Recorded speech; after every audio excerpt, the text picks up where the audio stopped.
Pues sí, es una cosa que resulta poco intuitiva y con lo que nos han enseñado de los virus y las bacterias resulta prácticamente increíble, ¿eh? Porque las bacterias se descubrieron en su papel de provocar enfermedades o asociadas con enfermedades, que no eran provocadas, eran asociadas con enfermedades. Hubo una polémica a principios del siglo XX, finales del XIX, no recuerdo la fecha exactamente, entre Pasteur, que fue el padre, el que consideran padre de la medicina moderna, y que era químico, y un médico que era Bechamp, y otro médico que era Claude Bernard, que decían que las bacterias no eran causa de las enfermedades, sino consecuencia. Que las causas de las enfermedades era la miseria, el hambre y las malas condiciones higiénicas, y que ahí se veían bacterias que en muchos casos lo que estaban era intentando limpiar el organismo. Pero Pasteur fue el que las concibió como, malinterpretó los conocimientos de su maestro, que era Bechamp, y las describió como patógenos, como responsables de las enfermedades. Y comenzó con las vacunas. De forma, inicialmente hay unos cuantos libros sobre los fraudes de Pasteur. Y comenzó con las vacunas, con consecuencias funestas muchas veces, pero enseguida los laboratorios farmacéuticos incipientes vieron el gran negocio que podían ser las vacunas. Porque claro, un medicamento se vende al que está enfermo de ese medicamento, una vacuna se venden miles o millones de dosis para las campañas. Entonces, desde el principio fue apoyado por intereses económicos, tenía muy buenas relaciones con el poder en general, y a partir de ahí surgió ya el tema de las bacterias como causantes de enfermedades. Posteriormente, el tema de los antibióticos, de Fleming, también otro considerado otro salvador de la humanidad, en gran parte es cierto, porque es cierto que los antibióticos inicialmente pueden curar infecciones graves, pero infecciones producidas por la suciedad y por las malas condiciones. La cuestión es que el uso excesivo de antibióticos ha producido una digamos, malignización de las bacterias, y ahora han hecho resistentes a los antibióticos la inmensa mayoría de ellas, con lo cual el peligro es que se puede morir de una infección ridícula. El problema está en que cuando se han estudiado los antibióticos en la naturaleza, se ha visto que son moléculas de señalización celular entre bacterias, de control de las colonias bacterianas. No son armas para matar bacterias, sino moléculas de control de las colonias bacterianas, porque las bacterias, cuando se estudian en laboratorios, se estudian en cultivos, en la placa Petri, de un solo tipo de bacterias en grandes cantidades. Entonces, el comportamiento de las bacterias en ese tipo de cultivos no es igual que el de las bacterias en la naturaleza o en los organismos, en el que están en forma de colonias de muchos millones de bacterias organizadas como ecosistemas de tipos diferentes de bacterias. Y ahí los antibióticos se ha comprobado recientemente, en mi página personal hay un par de artículos al respecto, se ha comprobado que no son armas, sino que son moléculas de señalización celular. Entonces, todo esto ha configurado una visión de las bacterias como elementos que había que eliminar, hasta que recientemente se ha empezado a comprobar que las bacterias son partes esenciales de los organismos, que en nuestro organismo tenemos 10 veces más bacterias que células. 10 veces más bacterias que células. Tenemos en la piel ecosistemas bacterianos, que contribuyen a mantener la piel sana y no permiten el paso de otras bacterias que no deben estar ahí. Es decir, que lo que hacen no es defendernos, sino mantener el equilibrio. Porque en el aire hay millones de bacterias en el aire. En el aire, por lo visto, las bacterias contribuyen incluso a la formación de las nubes y a la formación de los copos de nieve, las bacterias de la atmósfera. Es algo impresionante. En el organismo tenemos, en la cavidad intestinal, tenemos millones de bacterias que a su vez están organizadas en ecosistemas y a su vez están controladas por fagos, por virus. Los virus bacterianos se llaman fagos porque la terminología beligerante que ha habido siempre con la naturaleza decía que eran virus que comen bacterias, bacteriófagos. Pero no comen bacterias, son virus que están en las colonias bacterianas en un número de 5 a 25 veces más virus que bacterias, y que lo que hacen es controlar la población bacteriana. Y también comunican unas bacterias con otras, intercambiando paquetes de información genética. Es impresionante, es que de verdad es radicalmente diferente. Tengo un artículo de Nature en mi página en la que dice que los virus son los que controlan nuestro organismo, porque son los que controlan las bacterias, que a su vez nos controlan a nosotros. Porque no solamente están en el intestino para producir sustancias que no podemos producir, para defendernos de otras bacterias, o sea, también son una gran parte de la función que se llama de defensa del organismo, que es en realidad equilibrio, la hacen las bacterias del digestivo. Y en eso son los virus las herramientas que utilizan. Cuando hay bacterias que no tienen que estar ahí, los virus las lisan, las deshacen. Bueno, es que en la biología, tal como nos tienen enseñados, la biología, no puedo evitar decir darwinista, hay una serie de tabús que no se pueden utilizar, les produce auténtico terror a los biólogos. Uno es que las cosas tienen que ser al azar, lo cual, desde el punto de vista científico, no tiene sentido intentar explicar una cosa al azar, no es una explicación científica, el azar es desconocimiento. Y otro es la teleología, no la teología, sino la teleología, el propósito de las cosas. Entonces, si tú hablas de que algo tiene un contenido, algún proceso biológico tiene un contenido teleológico, tiene un propósito, un sentido, se ponen enfermos, porque claro, eso quiere decir que a lo mejor les parece que puede ser que Dios se esté dirigiendo, y la ciencia no se ocupa de esas cosas, la ciencia se ocupa de fenómenos materiales, pero hay cosas evidentes, o sea, cuando una cigüeña hace un nido, es para algo, tiene propósito. Cuando un ecosistema está interactuando muchos componentes, es para algo, es para mantener el equilibrio del ecosistema, es para algo. Y no significa nada extraño ni peligroso, ni que se pueda asociar con creacionistas, ni con cosas extrañas. Es pura ciencia.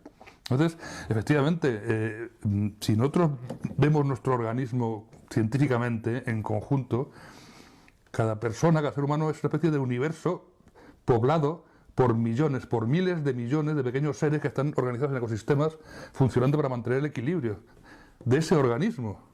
Es impresionante.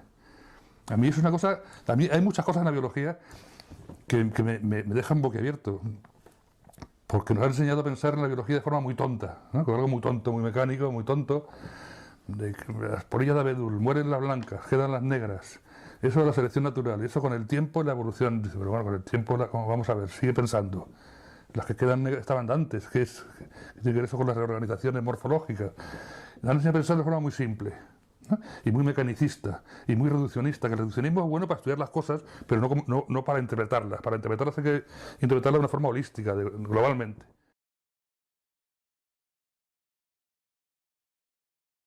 Estamos poblados de virus y bacterias que están en nuestro organismo y en el aire. Cada vez que respiramos entran y salen miles de bacterias y de virus a nuestro cuerpo. Y los que ya estoy respirando yo, dentro de poco lo vas a respirar tú. Sí, estamos todos unidos.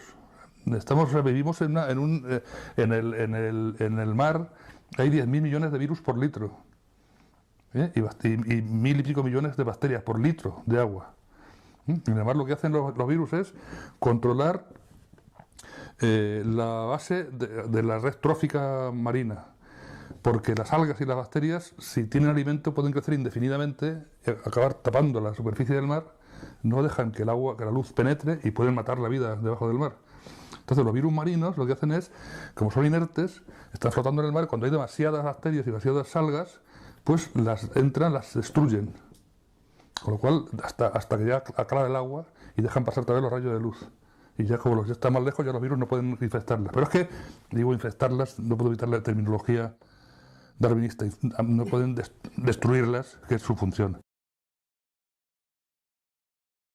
Además, los productos derivados de la destrucción de las algas y las bacterias son productos derivados del azufre, que contribuyen a la nucleación de las nubes. Así que los virus marinos conectan el mundo orgánico con el inorgánico. Cuando Lovelock estableció la hipótesis Gaia como un gran macroorganismo, que enseguida le dieron caña a los darwinistas porque decían que eso no podía ser, porque según el darwinismo era imposible, y él es darwinista, al final acabó diciendo que bueno, que era una especie de imagen retórica, que era como que no era una cosa real. Pues es mucho más real de lo que él pensaba. O sea, la Tierra está poblada, en un gramo de tierra hay de 40 a 100 millones de bacterias en el suelo. Y 10 metros más abajo pues hay de 10 a 50 millones de bacterias por gramo. Y virus, pues 5 a 25 veces más. En el agua marina, en el agua dulce, en el aire. Que estamos viendo una enorme masa de bacterias y virus que son los que mantienen la vida, el equilibrio de la naturaleza, están en la base de la red trófica. A la luz de los datos actuales sobre los virus y las bacterias, ya se sabe que las células que nos forman están formadas por bacterias que se juntaron. La hipótesis de la simbiogénesis de Konstantin Merezkovsky, no de Margulis, pero que luego Margulis la retomó.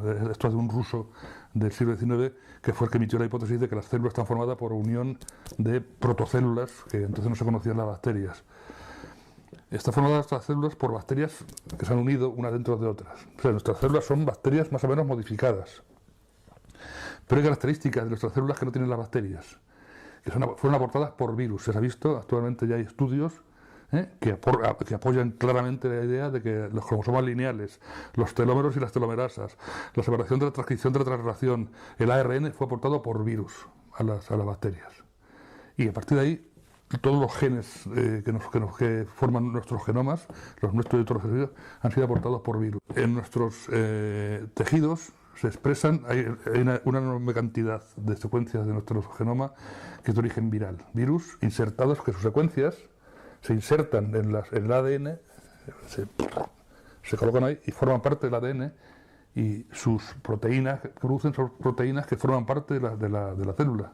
Por ejemplo, cuando hablan del virus de la gripe, que es un virus endógeno, no es un virus malo que esté por ahí, sino un virus que tenemos nosotros, que es un virus que produce un mecanismo de defensa del organismo ante el estrés. Es decir, cuando, no sé si habréis oído hablar de la gripe del ejecutivo. Pues los ejecutivos, cuando están toda la semana estresados, están los tíos en marcha trabajando con mucho estrés, cuando llega el fin de semana y se relajan, su sistema inmunitario se deprime y cogen la gripe, sin que nadie las contagie. La llaman la gripe del ejecutivo.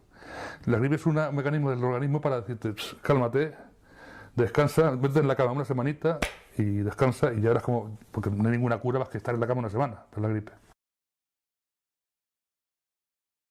Absolutamente, es como el tema del virus del herpes.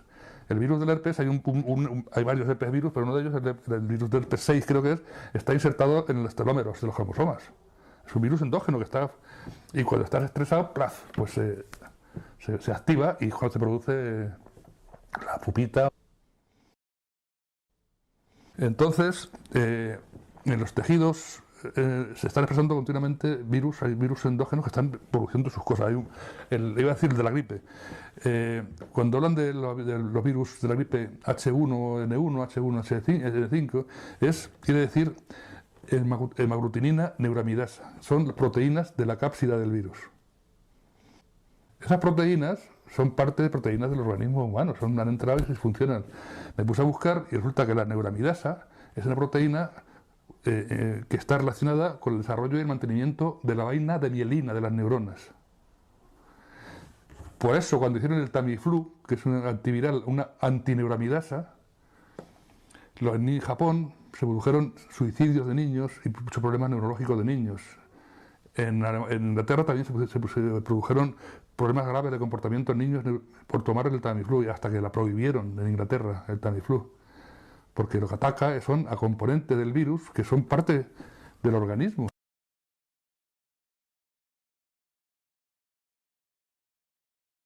Si tenemos en cuenta los datos que son los virus, que son esenciales en los ecosistemas, esenciales en el organismo por la parte del exterior, controlando las bacterias que a su vez nos controlan a nosotros.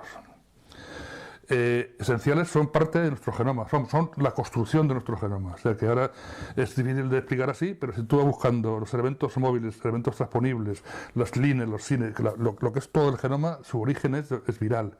Y en mi página personal hay un artículo que habla del tema ese, de un alemán, Günter Vizani, que habla clarísimamente de que el genoma humano, en su mayor parte, son virus que se han ido insertando en los genomas. Bueno. Hay estudios que ponen de manifiesto que durante el desarrollo embrionario una gran cantidad de virus y retrovirus endógenos están activos. y están emitiendo sus proteínas para controlar el desarrollo embrionario. Y en los tejidos también, en funcionamiento, también hay una gran cantidad de virus que están funcionando. Entonces, cuando descubrieron los virus asociados a una enfermedad, pues vacunas. ¿Cómo hacían las vacunas antiguamente? Cogían el virus, por ejemplo, el virus de la polio lo encontraron en las heces de un niño sano. Ahora en las heces de niños sanos hay millones de virus, porque son los virus que están en el digestivo. Cuando pulsas salen millones de virus, que son virus que son parte del ecosistema bacteriano y que son virus normales. Entonces se pensaba que había como 20 o 30 virus, que era cosa humana, que estaba por ahí atacando a la gente. Bueno, pues cogieron un virus humano y ¿cómo hacía la vacuna? Pues lo cultivaban para que se reprodujera en un tejido animal, que podía ser de mono, riñones de mono, o los virus de la gripe. Tengo una página de una empresa farmacéutica que cuentan con mucha satisfacción cómo cultivan los virus de la gripe en huevos de pollo embrionizados. Y por eso el virus de la gripe tan malo es híbrido de ave y de hombre. Pues si cultivas un virus de la gripe humano, es un huevo de pollo embrionizado, repleto de virus endógenos activos, entre ellos el correspondiente a la gripe del pollo, pues es cuando se hibridan los virus. Entonces, ¿cómo hacían las vacunas? Pues cogían el virus y lo cultivaban, cogían un mono y, por ejemplo, para que se reproduzca el organismo vivo. Ahora ya se hacen con cultivos celulares, pero entonces hacían en animales vivos. Y lo cultivaban en los riñones de un mono hasta que se ponía lleno de virus, extraían el tejido, lo machacaban en una probeta, lo centrifugaban, sacaban la parte donde estaban los virus, los mataban, según ellos, creían que lo mataban, que no lo mataban, con formaldehído, y eso era la vacuna. Es decir, que si se piensa con calma, se va pasando paso a paso, se llega a la conclusión de que los virus que hay por ahí malignos son virus provocados por la forma de hacer las vacunas.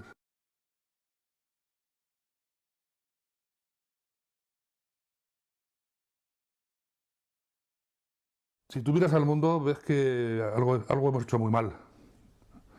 Algo hemos hecho muy mal, o han hecho los que lo han hecho. Y que hay que cambiar de forma de pensar las cosas. Estamos en un mundo dirigido por dos formas de pensamiento, que son el libre mercado de Adam Smith, cuyo origen es repugnante. Es un individuo pensando que el egoísmo de cada uno es lo que hace que la cosa funcione, que no va a lo suyo, lo cual es una cosa absolutamente repugnante, es mentira. Y el libre mercado es el que decide, y los mercados, ya sabemos lo que hacen los mercados. Y luego el darwinismo, de que la vida es con una competencia permanente, de todos contra todos, y que el que tiene la ventaja, como dicen ellos, pues es el que tira para adelante. Que luego los darwinistas dicen, no lo entiendes, es más complicado, porque la evolución está a nivel de genes, unos dicen que a nivel de genes, otros de población, tiene un berenjenal que todo lo que digas dicen que no, pero la esencia del darwinismo es eso. La visión malthusiana de que no hay para todos en el mundo y que hay una competencia, una lucha por la vida, y luego la visión de Spencer, que es que el más apto es el que sobrevive. Eso es el darwinismo en esencia. Y es el darwinismo biológico y social, el que nos han transmitido que la vida es así. Es como te decía. Entonces, pues claro, si todo lo vemos así, pues al final conseguimos que sea así. Que sea una competencia y que sea una cosa horripilante y que el mundo vaya de cráneo. Entonces creo que hay que cambiar de forma de pensar las cosas. Y los datos que hay son suficientes para cambiarlo. Lo que pasa es que siguen interpretándolo. El tema que me decías del SIDA antes. Ya he contado cómo se pueden fabricar virus híbridos por la forma de hacer vacunas, ¿no? De cultivar virus humanos en tejidos animales, ¿no? En los años 80, científico, por llamarlo de alguna manera, el científico que tiene más patentes en el mundo actualmente, o sea, es un negociante, el doctor Hilary Koprowski, montó un laboratorio en el Congo belga para elaborar una vacuna contra la polio. Estaba compitiendo contra, no me acuerdo cuál es el otro científico americano, para ver quién hacía antes, porque el que hacía antes, claro, se forraba, evidentemente. Y esto lo descubrió un periodista que luego le ha machacado mucho, pero bueno, yo voy a los datos concretos. Se descubrió después que por los congoleños auxiliares que cazaban chimpancés y también macacos y que les introducían el virus de la polio en los riñones. Y con eso hacían la vacuna contra la polio, con extracto de riñones de chimpancé. Se sabe que el virus del SIDA, llamado virus del SIDA, es un virus híbrido de chimpancé y hombre. Se sabe. Aunque es muy curioso que en la base de datos en que estaba antes, cuando he buscado yo con un doctorando mío, ha desaparecido. Pero vamos, se sabe que es un virus híbrido de chimpancé y hombre y otro que es híbrido de macaco y hombre. Los virus híbridos no se hacen en naturaleza, por eso que me han contado, de que pasan de las aves a los hombres. Los virus son muy específicos y cada ser vivo tiene sus virus dentro que funcionan desde épocas evolutivas ancestrales, están funcionando con ellos, con el organismo. Cuando se hibridan es cuando hace falta una cosa muy distorsionadora de naturaleza para que se hibriden, como es cultivar virus de animales en tejido humano o viceversa. Entonces, el Koprowski hizo la vacuna esta cultivando virus humanos en chimpancés. Y con ello vacunaron a cerca de 1 millón de niños en África Central.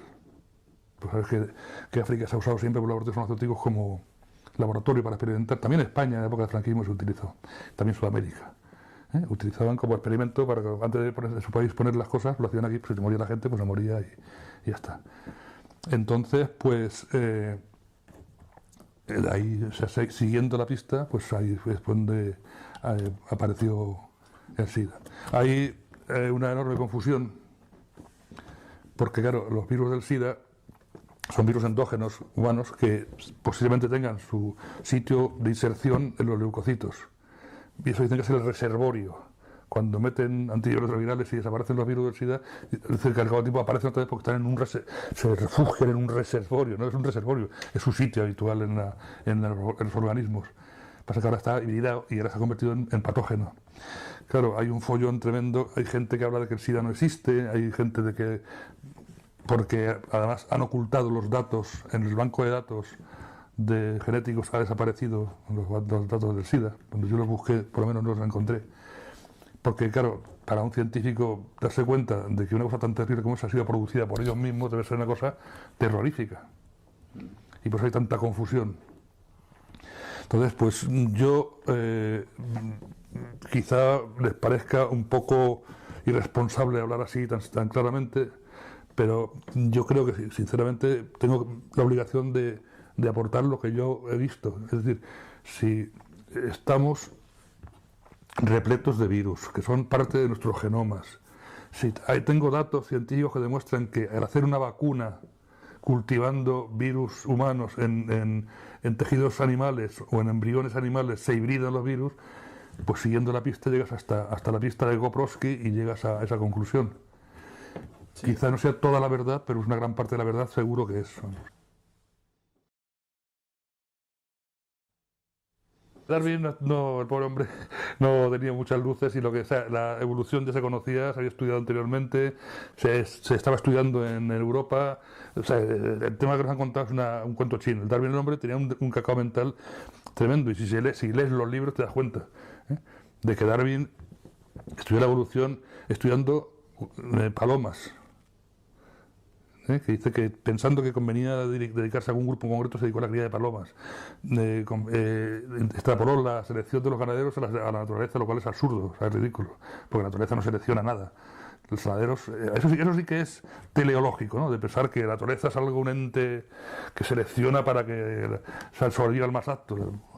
En la naturaleza pues, sobreviven los normales, los sanos, si están sanos sobreviven, si estás pocho te mueres porque estás pocho. Pero no hay una selección natural, ni sobreviven los más aptos ni menos aptos. Entonces, el tema de Darwin fue que leyendo a Malthus fue cuando se planteó que si la vida si no hay para todos, que habría una lucha por la vida y que lo más apto tal. O sea, que se está basado en la lectura de Malthus. Tanto Darwin como Wallace basaron su hipótesis en la lectura de Malthus. Y eso, cuando salió el libro de Darwin, que el libro como tal era un libro de una confusión tremenda, pero salió el tema de que la naturaleza es como la sociedad, de que como no hay para todos, tiene que haber una lucha por la vida y que los más aptos sobreviven, y eso para gente muy poderosa le pareció una buena justificación científica de la injusticia, con lo cual dijeron, esto va a ser lo que va a funcionar, y a partir de entonces ya se instauró como dogma absoluto. Bueno, así en plan, de forma muy superficial y muy simple, la vida, los fenómenos de la vida responden a la teoría general de sistemas. Un sistema es un conjunto de partes interactuantes, ¿eh? Que contribuyen todos a la función general, ¿eh? Y que si faltara uno de ellos, la función se estropearía, es decir, todos son necesarios para que funcione. Entonces, si miramos la vida, vamos a ver, los mínimos componentes de la vida, aparte de los protones y electrones, son en la célula, digamos. La célula es un sistema de una enorme complejidad. Una complejidad impresionante, pero según se va conociendo hasta extremos increíbles. Pero la célula, no, aparte de los organismos unicelulares, pero en un organismo, una célula, pues no es nada si no está dentro de un órgano. Se agrupa en sistemas de mayor nivel. Y un órgano no es nada si no está dentro de un organismo. Y un organismo no es nada, un ser vivo no es nada si no está dentro de una especie. Tiene que haber pues, machos, hembras y grandes, pequeños. Y una especie no es nada si no está dentro de un ecosistema con otras especies. Y el ecosistema pues tampoco es dentro de otro ecosistema global, que son sistemas que van subiendo de nivel y luego bajando también hasta niveles de átomos, etc.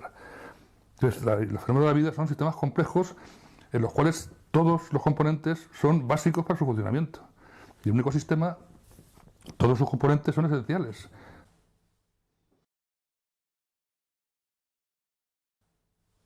¿Cómo nos pueden contar que la evolución es porque en un individuo sufre una mutación al azar, que además tiene que ser imperceptible? Claro, eso lo ponen porque, claro, si tú miras la naturaleza, tú no ves que haya mutantes de leones con cuernos, ni mutantes de tigres con... ¿no? Estos tigres, estos leones, y entonces, pues, para que cuele, tienen que ser mutaciones imperceptibles. Pero tienen que dar tal ventaja que sus descendientes sustituyan a todos los demás de la especie. Y claro, una mutación que es al azar, pues una vez pues un mochuelo de Cuenca sufre una mutación y al cabo de 1000 años otro mochuelo de la Mongolia exterior sufre otra mutación. Y eso es la evolución. Eso explica el cambio de organización de pez a tetrápodo a ave. Es absurdo. Es una cosa que si lo piensas, la polilla de abedul que comentaba antes, sigue estando. Yo tengo aquí páginas de universidades que lo ponen como ejemplo de la evolución, la polilla del abedul. Mueren las blancas, mueren las negras, quedan las blancas, o viceversa, y eso es la selección natural. Y eso con el tiempo es la evolución, sigue siendo polillas. Entonces, ¿qué diferencia tiene este planteamiento? Pues que resulta que la evolución es como refleja el registro fósil, repentina, brusca, tanto a nivel de especiación como a nivel de grandes cambios macroevolutivos, asociadas con catástrofes ambientales que producen una cosa que se llama estrés genómico. Los genomas, como pretendía contar antes, están formados en su 99,9% por componentes de origen viral, elementos móviles, virus endógenos, elementos móviles de los genomas que cuando hay una agresión ambiental cambian de sitio. Y aquí hay un tema muy interesante, me parece un tema muy bonito. Los hotspots. Cuando los elementos móviles o los virus endógenos cambian de sitio ante una agresión ambiental, no cambian al azar.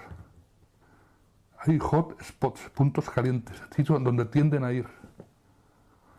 Entonces, ¿qué pasa con esto? Que en toda una población de animales, cuando hay un meteorito que causa un disturbio ambiental tremendo, productos químicos, radiaciones ultravioletas producidas por las inversiones solares, que ha habido grandes catástrofes en la historia de la Tierra, pues toda la población sufre cambios genéticos que son iguales.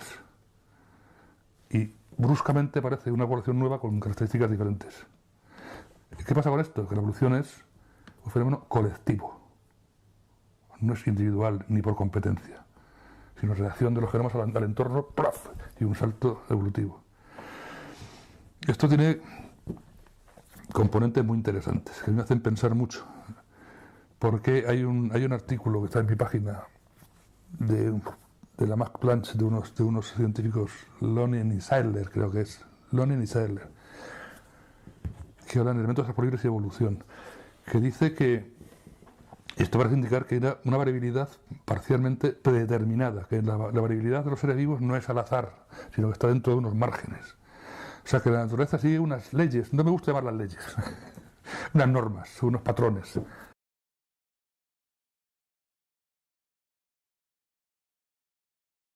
Una cosa es seleccionar embriones, identificar una secuencia, o sea, una secuencia que está implicada en la enfermedad, que no es la causa directa, pero que está implicada. Eso hay que dejarlo claro. Una cosa es seleccionar, o sea, entre los embriones, seleccionar uno que tenga esa secuencia adecuada y implantarlo y que crezca. Y otra cosa es cambiar genes dentro de un genoma. Es muy diferente eso. Pues he seleccionado el genoma entero, he seleccionado el niño entero. El tema de los cambios de genes, de la terapia génica, esas cosas, a mí me duele mucho hablar de esto porque sé que hay mucha gente que tiene enfermedades que llaman genéticas y que están esperando que haya una solución. Pero la cosa es mucho más complicada de lo que parece. Vamos a ver, las llamadas enfermedades genéticas no son enfermedades que la gente les viene del cielo, al azar. Son el resultado de algún tipo de agresión ambiental que la ha producido. Son siempre consecuencia de algo, no causa. Que luego se pueden transmitir, evidentemente. En unos casos puede transmitir, se queda ya, que hay cambios en el genoma, que son los menos, y en muchos más casos son cambios epigenéticos. Son modificaciones de la expresión de los genes sin cambiar los genes. Hay unas proteínas, las histonas, que protegen, que envuelven a los genes, los cromosomas, y hay mecanismos que las silencian o las activan, metilación, acetilación, fosforilación, reacciones químicas que pueden que unas histonas las quiten de ahí y esa secuencia se expresa. Bueno, pues esos cambios epigenéticos pueden ser hereditarios durante varias generaciones y al final desaparecer. Si el factor ambiental que los ha producido se mantiene, pues sigue manteniendo. Y parece ya que es una cosa hereditaria, pero es porque hay un factor ambiental que lo está produciendo permanentemente. Pues una costumbre familiar de comer alguna cosa concreta que es mala, o una exposición a algún producto químico que en la familia se produce permanentemente por algo. Es decir, que lo que se está viendo es que las enfermedades genéticas son producto del ambiente, que cuando ya altera las secuencias pues puede heredarse, con lo cual es genética, pero no es que tenga una maldición del cielo. Entonces, ¿qué solución había ante eso? Desde la nueva perspectiva, pues investigar qué elementos son los que las producen para evitarlos que se produzcan. Es decir, hay una enorme cantidad de productos de limpieza, de cosméticos, de productos de jardinería que están asociados con enfermedades muy graves, neurológicas. Porque todas las enfermedades neurológicas, la inmensa mayoría, son producto de algún tipo de intoxicación, de algún fenómeno, de alguna agresión química o de radioactividad o algo así, o sea, algo que altera el funcionamiento. Entonces, cuando se ha intentado hacer terapia génica, que además para colmo han utilizado virus, que consideran tan malos, pero utilizan virus para introducir los genes en los organismos, ha sido tremendamente, estrepitosamente fracasos. Han muerto mucha gente con experimentos de terapia génica, hasta el extremo de que los médicos americanos dijeron que no se informase a la prensa de las muertes por los intentos de terapia génica, porque al introducir un gen en el organismo con un virus no se sabe dónde se va a insertar y la expresión del gen ese, de una secuencia génica, depende del sitio del cromosoma en el que esté, depende del conjunto del genoma. Y además muchas veces los virus que producían unas reacciones que producían la muerte a la gente. Es decir, que el tema de la terapia génica y de los genes malos es otro tema también que está ligado íntimamente a la visión reduccionista y mecanicista de la naturaleza. Y desde el punto de vista de la salud, lo que hay que hacer es investigar por qué se producen. Pero claro, a los laboratorios farmacéuticos les interesa más curar enfermedades que evitarlas. Si se evitan, se pierde el negocio. Con lo cual, pues hay un tema que es, aunque me acusen de radical y de... Los laboratorios farmacéuticos lo que buscan es ganar dinero. Son empresas que buscan ganar dinero. Y de hecho son las empresas que más dinero ganan del mundo, junto con la armamentística y el tráfico de drogas. Entonces, cuando una empresa lo quiere ganar dinero, pues hay que pensar qué es lo que hace esa empresa.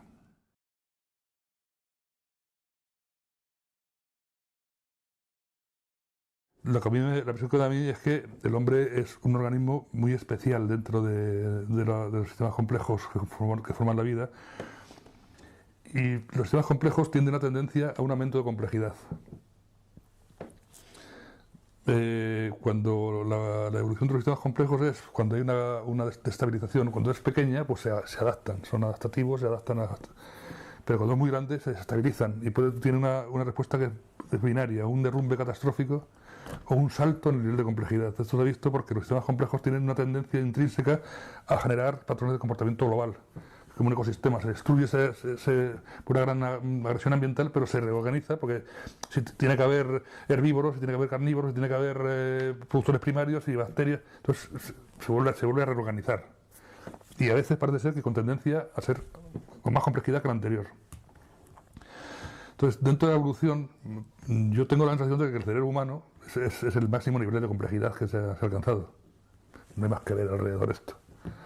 Pues cuando te dicen, bueno, ¿por qué tiene que ser más complejo? Bueno, mira un jumbo o mira, no sé, algo más complejo, ¿no?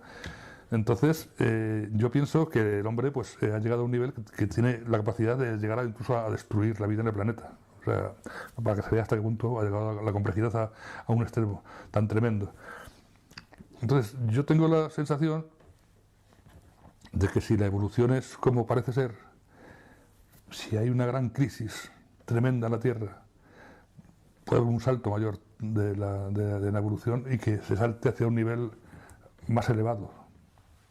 O sea que si hay alguna esperanza es que en vez de destruir toda la vida en el planeta, lo que se haga es producir una gran crisis como las anteriores que han producido y que aparezca un nivel más alto de complejidad.